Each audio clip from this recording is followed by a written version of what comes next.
Lo que están a punto de escuchar no es un ataque a la fe ni un intento barato de convencer a nadie. Es una invitación incómoda a confrontar una pregunta simple pero devastadora.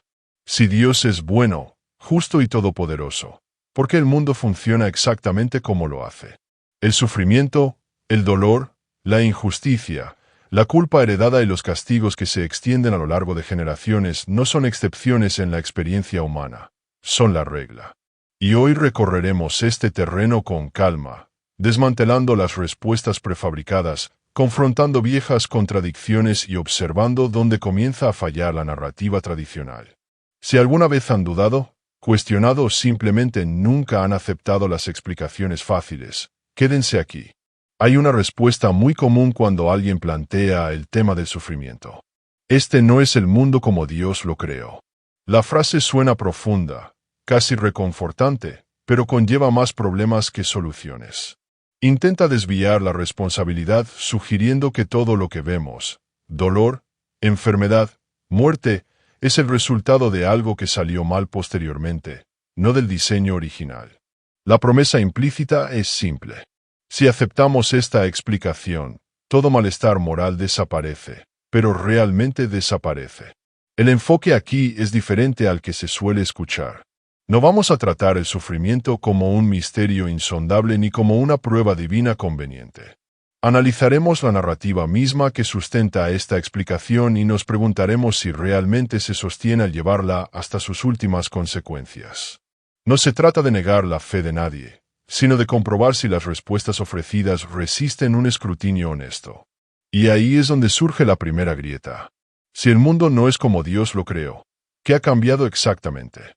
¿Surgió el mal de la nada? ¿Se introdujo el sufrimiento solo tras una decisión humana específica? ¿O estos elementos ya estaban presentes desde el principio esperando el momento oportuno para manifestarse? Estas preguntas parecen simples, pero conllevan implicaciones profundas e incómodas. Antes de continuar, conviene aclarar el propósito de este video. Aquí no se distorsionará ni simplificará nada para obtener puntos fáciles. Cada argumento se examinará desde los fundamentos mismos de la narrativa religiosa tradicional. Y a medida que avancemos, es posible que descubra que algunas de las preguntas que se repiten con tanta frecuencia tal vez nunca hayan recibido una respuesta definitiva. Cuando alguien afirma que el sufrimiento existe porque el mundo ha sido corrompido por el pecado humano, suele referirse a la historia de Adán y Eva. La idea es que, antes de este acontecimiento, todo era perfecto. Sin dolor, sin maldad, sin muerte, pero la propia narrativa plantea un problema inmediato. Para que alguien sea tentado, algo debe estar ya fuera de lugar. La tentación no surge de la nada. La presencia de la serpiente en el jardín no es un detalle irrelevante. Es un agente engañoso, capaz de mentir, manipular y extraviar. Esto plantea una pregunta inevitable. ¿De dónde surgió esta capacidad? Si el mal aún no existía, ¿cómo era posible que algo maligno ya estuviera operando en un mundo supuestamente perfecto? Ignorar esto no resuelve el problema, solo lo esconde bajo la alfombra. Algunos intentan eludir esta dificultad, alegando que el sufrimiento solo surgió después de la caída, no el mal en sí. Pero ni siquiera esto se sostiene fácilmente. El propio castigo impuesto a Eva habla de multiplicar el dolor del parto, lo que sugiere que cierto nivel de dolor ya existía de antemano. Multiplicar algo presupone que ese algo ya estaba presente.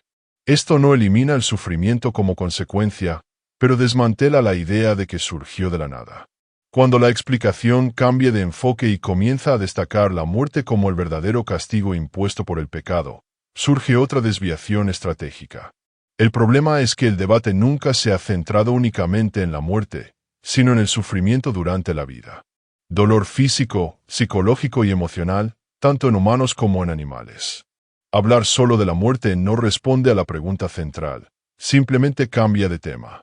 Al final, la explicación empieza a parecer un ajuste constante del lenguaje para evitar la idea principal. Cada vez que surge una contradicción, el problema se redefine. Pero, ¿cuánto dura esto? Si has seguido hasta aquí, probablemente ya habrás notado que algo no encaja del todo. Si esta reflexión ya te ha resonado, escribe la siguiente frase en los comentarios. Hacer preguntas no es un pecado. La idea de que la humanidad merece el sufrimiento que experimenta hoy aparece como un elemento central de esta lógica.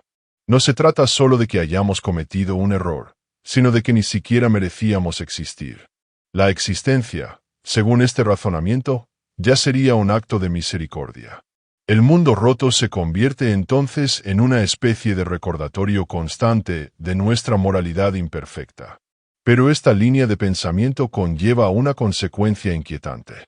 Si todo lo que sucede es una respuesta justa al pecado, entonces el sufrimiento deja de ser un problema que debe explicarse y se convierte en un instrumento legítimo. Esto incluye no solo a los adultos conscientes de sus actos, sino también a niños, bebés e incluso animales. El dolor deja de ser un accidente moral para convertirse en una herencia. No importa quién seas ni lo que hayas hecho, naces en deuda. La pregunta que empieza a surgir es simple e incómoda. ¿Cómo puede ser justo el castigo cuando se aplica indiscriminadamente sin tener en cuenta la responsabilidad individual? La doctrina del pecado original intenta suavizar esto al afirmar que no heredamos la culpa, sino solo la inclinación a pecar. Somos juzgados únicamente por nuestros propios pecados. A primera vista, esto parece resolver el problema, pero un análisis más detallado revela que el castigo continúa siendo heredado. Las consecuencias del pecado original permanecen intactas, transmitiéndose a generaciones que no tuvieron nada que ver con el acto inicial. La propia narración refuerza esto al describir los castigos impuestos tras el episodio del fruto. La serpiente es condenada. El dolor de Eva se intensifica y vive sumisa. Y Adán es sentenciado a una vida de trabajos agotadores. Estos castigos no terminan con ellos, sino que se transmiten a sus descendientes. El parto es doloroso hoy en día debido a una decisión tomada hace miles de años. El trabajo es arduo por la misma razón. No se trata de una mera influencia moral, es un castigo heredado. En este punto, la distinción entre culpa y consecuencia empieza a perder su significado. Aunque hoy nadie sea considerado culpable del error original, todos sufren sus consecuencias. Y si sufrir el castigo por un delito que no se cometió no es injusticia, ¿qué lo sería exactamente?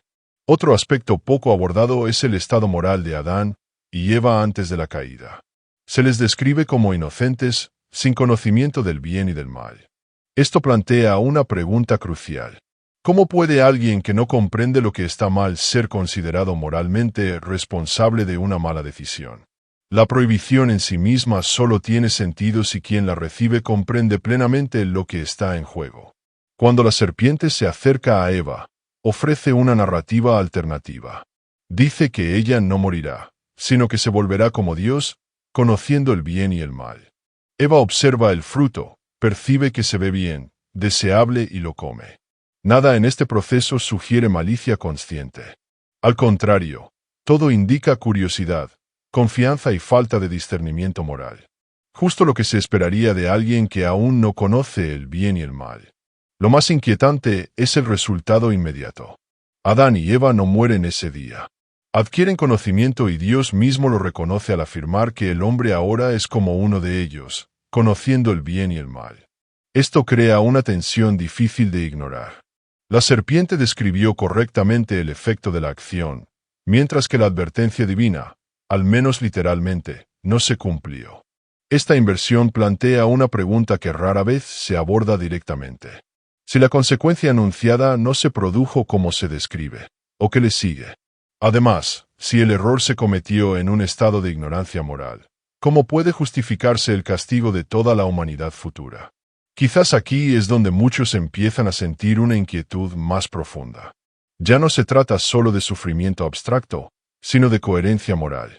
La narrativa exige que aceptemos que una decisión tomada, sin plena comprensión, resultó en un sistema de castigo global, permanente y hereditario. Y esto nos lleva a una comparación inevitable. Imaginen ser castigados hoy por un error cometido por un antepasado lejano, alguien que ni siquiera comprendía del todo las reglas que violó. Imaginen vivir en un sistema donde la pena se sigue aplicando indefinidamente, incluso cuando ya no tiene sentido moral. La pregunta no es si esto suena extraño, sino hasta qué punto estamos dispuestos a aceptarlo sin cuestionarlo. Consideremos cómo reaccionaríamos si esta lógica se aplicara fuera del ámbito religioso. Si un gobernante castigara a generaciones enteras por un error cometido por un solo individuo en el pasado, lo llamaríamos injusticia estructural. Si una ley mantuviera a las personas en sufrimiento permanente por una transgresión que no cometieron, esto se consideraría tiranía. Pero cuando esta misma estructura aparece envuelta en lenguaje sagrado, muchos suspenden el juicio crítico. La analogía de un contrato roto ilustra esto. Imagina vivir en una propiedad y de repente el propietario decide cortar los servicios básicos, complicándote la vida y convirtiendo cada acción diaria en una carga.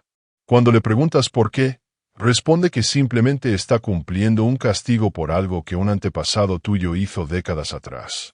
No tuviste opción, no participaste en la injusticia y ni siquiera estabas vivo cuando ocurrió. Sin embargo, sufres las consecuencias a diario. La sensación de injusticia es inmediata. Ahora imaginemos que el error original ni siquiera se cometió conscientemente, que la persona involucrada no comprendió plenamente las consecuencias, fue engañada por alguien con información privilegiada y aún así se le consideró absolutamente responsable. El castigo deja de ser simplemente severo, se vuelve moralmente problemático y cuando este castigo se extiende a todos los descendientes, el problema se multiplica. Volviendo a la narrativa original, la advertencia dada a Adán fue clara. Comer el fruto resultaría en la muerte, pero lo que sucede en la práctica es diferente. Comen, no mueren y llegan a conocer el bien y el mal. Esto no es un detalle secundario, es el quid de la cuestión. Si la consecuencia anunciada no se manifiesta como se prometió, entonces es necesario reinterpretar algo. O bien la muerte no fue literal, o el mismo día no fue literal, o bien la advertencia no fue del todo cierta. Lo curioso es que en este punto la lectura literal, tan firmemente defendida en otros pasajes, comienza a relajarse. La serpiente debe ser literal, el fruto literal, el castigo literal. Pero la muerte y el tiempo no. Esta selectividad no parece estar guiada por el texto, sino por la necesidad de preservar la coherencia de la narrativa a cualquier precio. Y cuando esta coherencia empieza a fallar, surge una solución aún más compleja. Todo esto habría sido de alguna manera un acto de amor. La muerte, el sufrimiento y la caída formarían parte de un plan mayor para ofrecer redención en el futuro. El castigo se vuelve necesario para que la salvación tenga sentido. El problema es que esto transforma el sufrimiento en un medio deliberado, no en una consecuencia inevitable. Esta idea plantea una profunda dificultad ética. Crear un problema para luego resolverlo no suele considerarse un acto virtuoso. Si alguien causa una tragedia para luego aparecer como salvador, no lo llamamos héroe, lo consideramos responsable del daño. Cuando esta lógica se aplica a la relación entre Dios y la humanidad, algo empieza a sonar profundamente extraño. La narración alcanza un punto aún más intrigante al presentar otra posibilidad ignorada: el árbol de la vida. Según el propio texto, la vida eterna podría alcanzarse simplemente comiendo de otro fruto, pero esta opción se bloquea deliberadamente. Se colocan querubines y una espada llameante para impedir el acceso. La pregunta inevitable es: ¿por qué si el objetivo final era restaurar la humanidad? ¿Por qué no permitir el acceso directo a la vida eterna? ¿Por qué exigir un camino largo y doloroso marcado por el sufrimiento extremo cuando ya existía una alternativa sencilla? Optar por un proceso más violento y costoso no parece obvio ni necesario. Este punto se suele ignorar porque debilita la idea de que no había otra salida. Si la hubo y se negó, entonces el sufrimiento deja de ser inevitable y se convierte en una elección. Y eso cambia por completo el peso moral de la narrativa. Quizás por eso muchos prefieren interpretar esta historia como una alegoría, no como un relato literal. Como símbolo, invita a la reflexión. Como hecho histórico, exige explicaciones cada vez más difíciles de sostener y cuanto más literalmente se intenta defenderla, más problemas surgen. Cuando entra en juego la interpretación alegórica, muchas de estas tensiones se disipan. El sufrimiento deja de ser un castigo literal impuesto por un error específico y pasa a representar la condición humana en un mundo, pero esta alternativa no es aceptada por todos. Para quienes insisten en la literalidad absoluta, cada detalle debe encajar como un acontecimiento histórico real. Y ahí es donde el peso de las contradicciones se vuelve insoslayable. Al argumentar que todo se está desmoronando porque Dios ya no sostiene el mundo como antes, surge inevitablemente otra pregunta. ¿Por qué? Si Dios tiene el poder de sostenerlo todo, ¿por qué no lo hace plenamente? La respuesta suele recaer en el mismo punto, el pecado humano. Pero esto solo desplaza la responsabilidad sin resolverla realmente. Después de todo, ¿quién estableció este sistema de funcionamiento? Desde el principio, cuando se atribuye el sufrimiento al pecado humano, se crea una narrativa en la que la culpa debe reafirmarse constantemente. Admitir el problema del mal se interpreta como una negativa a asumir la responsabilidad moral. El cuestionamiento se convierte en rebelión. La duda se convierte en un defecto de carácter, pero esta postura ignora algo esencial. Asumir la responsabilidad solo tiene sentido cuando hay una elección real y una comprensión plena. Aquí es donde surge la comparación con las perspectivas no teístas. En una lectura naturalista del mundo, el sufrimiento no requiere justificación moral, no es ni bueno ni deseable, sino consecuencia de procesos ciegos, sin intención ni propósito. No hay un agente consciente que supervise cada dolor, cada pérdida, cada tragedia. Esto no hace que el sufrimiento sea menos real, pero elimina la necesidad de reconciliarlo con una supuesta bondad absoluta. La diferencia fundamental es esta: nadie espera que la evolución sea justa. Nadie atribuye compasión a los procesos naturales. Pero cuando se afirma que un ser amoroso, omnipotente y omnisciente lo gobierna todo, la expectativa cambia. El sufrimiento deja de ser una simple realidad para convertirse en un problema moral que requiere explicación. Y aquí es donde muchos argumentos religiosos empiezan a tropezar, no porque nieguen el sufrimiento, sino porque intentan justificarlo sin afrontar realmente sus implicaciones. Cuando se dice que el sufrimiento es necesario para un bien mayor, la pregunta inevitable es, ¿necesario para quién? ¿Y por qué este bien mayor requiere tanto dolor distribuido de forma tan desigual? Las grandes tragedias llaman la atención, pero no son el único desafío. El verdadero problema puede residir en los pequeños y banales sufrimientos cotidianos. El tropiezo en la calle, el dolor repentino, la pérdida sin sentido, la incomodidad constante que no enseña nada, no transforma a nadie y parece no servir de nada. Estos pequeños dolores acumulados construyen una realidad difícil de justificar como parte de un plan perfecto. Si se monitorea cada detalle, entonces cada detalle debe tener sentido. Y ahí es precisamente donde la explicación empieza a fallar. No hay una respuesta convincente a por qué existen estos pequeños problemas, salvo repetir que este no es el mundo como debería ser. Pero eso solo devuelve la pregunta al punto de partida. Quizás la mayor incomodidad no provenga de la existencia misma del sufrimiento, sino del intento de reconciliarlo con la idea de un control total y benévolo. Cuando esta reconciliación fracasa, el silencio que permanece habla más fuerte que cualquier explicación ensayada. Al observar este silencio con atención, uno se da cuenta de que no surge de la falta de respuestas preparadas, sino de que las respuestas disponibles chocan entre sí. O Dios lo controla todo o no, o el sufrimiento tiene un propósito claro o no. Intentar sostener todas estas ideas simultáneamente requiere constantes ajustes, excepciones y redefiniciones que poco a poco debilitan la narrativa original. También existe sufrimiento que no puede atribuirse en absoluto a decisiones humanas. Los animales que sienten dolor, miedo y agonía no han tomado decisiones morales, no han desobedecido mandamientos, no han heredado una naturaleza pecaminosa consciente, no han sido engañados por serpientes parlantes. Sin embargo, viven en un mundo donde la supervivencia depende de la violencia, la enfermedad y la muerte. Si este sistema fue diseñado, fue así desde el principio. Algunos intentan argumentar que el sufrimiento animal también es una consecuencia indirecta de la caída de la humanidad, pero esto solo agrava el problema. Significa que criaturas incapaces de comprender las normas morales son castigadas por algo que no cometieron y pudieron cometer.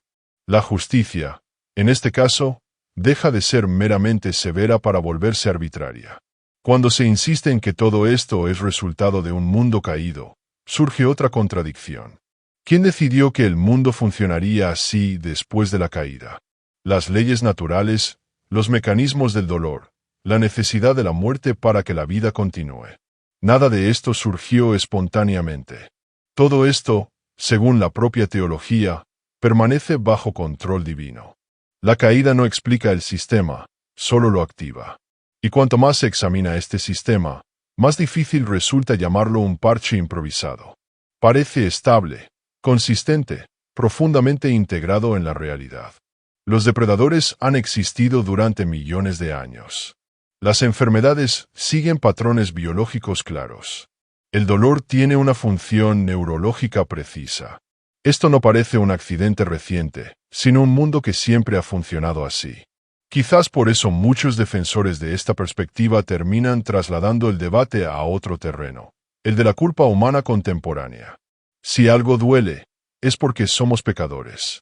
Si algo sale mal, es porque nos hemos distanciado de Dios. Esta lógica cierra el sistema a cualquier crítica externa, pero a costa de que todo dolor sea automáticamente merecido, lo que genera un malestar moral difícil de ignorar. Esta incomodidad aumenta cuando nos damos cuenta de que cuestionar esta estructura a menudo se considera una falla espiritual, no una reflexión legítima. La duda no se considera parte del camino, sino una amenaza. Esto crea un ambiente donde se desalientan las preguntas, no por su debilidad, sino por ser demasiado peligrosas para las respuestas disponibles. Y aquí hay un punto crucial. Si una explicación solo funciona mientras no se cuestione, quizás el problema no sea las preguntas en sí. Quizás sea la fragilidad de la explicación misma. Una verdad sólida no necesita el miedo para protegerse, resiste el escrutinio. A lo largo de este análisis no fue necesario negar la existencia de la fe, la espiritualidad ni el significado. El enfoque siempre estuvo en otra parte. La coherencia. La cuestión no es si la creencia brinda consuelo, sino si lo que se afirma tiene sentido una vez llevado a sus últimas consecuencias. Y hasta este punto lo que vemos es una secuencia de justificaciones que parecen responder a los síntomas. No, quizás el mayor pecado en este debate no sea dudar, sino aceptar respuestas incompletas simplemente para evitar la incomodidad de no saber. Porque al final la honestidad intelectual exige reconocer cuando una narrativa deja más preguntas que respuestas y eso, nos guste o no, dice mucho. Llegado a cierto punto, resulta imposible ignorar que gran parte de estas respuestas funcionan más como contención emocional que como explicación racional. Existen para mantener la estructura intacta, no para aclarar el problema. El sufrimiento se enmarca, se etiqueta y se redistribuye dentro del sistema hasta que parece aceptable. No porque se haya comprendido, sino porque se ha normalizado. Cuando alguien dice que no nos corresponde a nosotros comprender los caminos de Dios, el debate prácticamente termina ahí. Esa frase no resuelve el problema, simplemente declara que la pregunta ya no debe plantearse. El problema es que al hacerlo se abandona cualquier pretensión de coherencia moral accesible a la razón humana. Si todo puede justificarse por un misterio inalcanzable, entonces nada puede evaluarse verdaderamente. Este tipo de respuesta crea una curiosa paradoja. Si bien se afirma que Dios es bueno y justo, también se dice que los criterios de esta bondad y justicia son incomprensibles. Pero si no podemos reconocer la justicia cuando la vemos, ¿cómo podemos afirmar que está presente? La palabra pierde su significado práctico y empieza a funcionar únicamente como una etiqueta positiva. También se intenta desviar la atención hacia el futuro. El sufrimiento presente se compensaría más adelante. Habría una restauración final, una reparación eterna que equilibraría todo el dolor del presente. Pero esto no explica por qué el sufrimiento fue necesario. En primer lugar, prometer una compensación no transforma una injusticia en justicia, solo promete que será olvidada. Imaginemos aplicar esta lógica a cualquier otra situación. Causar daño deliberadamente y luego ofrecer una recompensa no elimina el daño. Como mucho modifica la reacción emocional de la víctima. Moralmente, la acción original sigue siendo problemática. Y cuando se inflige sufrimiento a alguien que no eligió estar allí, el problema se agrava aún más. A estas alturas, muchos ya comprenden que el debate no se centra en la fe y la falta de fe, sino en diferentes estándares de responsabilidad moral. La pregunta central no es, ¿existe Dios? Sino qué clase de mundo esperaríamos si existiera tal como se describe y al comparar la descripción con la realidad observable. La discrepancia es difícil de ignorar. Quizás por eso tantas personas que empiezan simplemente cuestionando el sufrimiento terminan cuestionando toda la estructura, no porque deseen rechazar el significado, sino porque se niegan a aceptar un significado que exige la suspensión total de la empatía y la razón.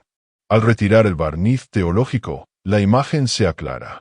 Un sistema donde el dolor es pedagógico, la muerte es una herramienta y la culpa se hereda, no se asemeja a la justicia restaurativa, sino al castigo colectivo. Y el castigo colectivo siempre se ha considerado una de las formas más primitivas y problemáticas de justicia. Esto no significa que todas las experiencias religiosas sean falsas o vacías. Simplemente significa que ciertas explicaciones específicas del sufrimiento no cumplen su promesa, no iluminan, reconcilian ni alivian, solo exigen aceptación. Y quizás aquí es donde la conversación debería cambiar de rumbo. En lugar de preguntarnos por qué deberíamos aceptar estas explicaciones, quizá deberíamos preguntarnos por qué tanta gente siente la necesidad de defenderlas, incluso cuando entran en conflicto con nuestras intuiciones morales más básicas. Si hay algo profundamente humano en este debate, es la negativa a normalizar el dolor como si fuera bueno, necesario o merecido. Cuestionarlo no es señal de arrogancia, es señal de empatía. Es señal de que todavía nos tomamos el sufrimiento demasiado en serio como para explicarlo mal. Y si has llegado hasta aquí, quizá ya te hayas dado cuenta de que la duda no necesariamente destruye el significado. Veces simplemente elimina lo que nunca fue lo suficientemente sólido como para sostenerla.